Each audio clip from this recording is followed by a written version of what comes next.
Hello et bienvenue à ce nouveau numéro de la Minute Arthur. Aujourd'hui, nous parlons de l'importance d'écrire ses objectifs. Antoine de Saint-Exupéry disait qu'un objectif sans plan n'est qu'un souhait. Ou encore Zig Ziglar qui disait qu'un objectif bien fixé est à moitié atteint. De nombreuses études ont été menées sur ces sujets et les résultats sont presque identiques malgré les différentes périodes. Pour ce numéro, nous nous concentrerons sur l'une des plus récentes, celle du professeur Gail Matthews, publiée en 2007 par l'Université dominicaine. Cette étude a porté sur un groupe international de participants dont les carrières représentaient une grande variété d'industries. En bref, les participants ont été répartis en 5 groupes, allant de ceux qui n'avaient pas d'objectifs écrits à ceux qui bénéficiaient de 3 niveaux de soutien en plus de leurs objectifs écrits. Ceux qui avaient des objectifs écrits ont déclaré avoir réussi grâce à ce dernier par rapport au groupe qui pouvait énoncer des intentions mais n'avaient pas des objectifs écrits.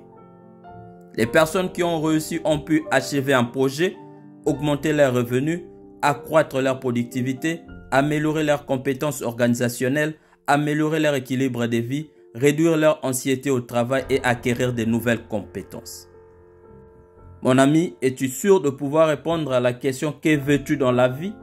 Une question apparemment simple, mais à laquelle 99% de gens ne peuvent pas répondre parce qu'ils n'ont pas de plan de vie. Une vision claire discipline tes rêves et tes désirs.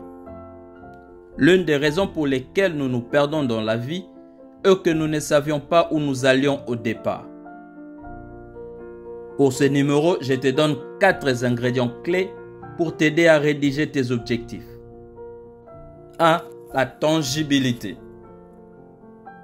Écrire ses objectifs, que ce soit sous forme numérique ou sur papier avec un stylo, crée quelque chose de tangible qui transforme une idée en réalité.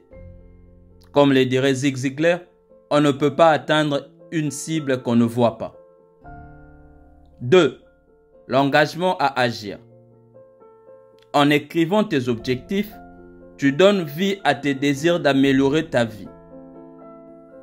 Tes objectifs sont désormais axés sur une ou plusieurs activités que tu peux suivre sur une base quotidienne ou hebdomadaire. 3.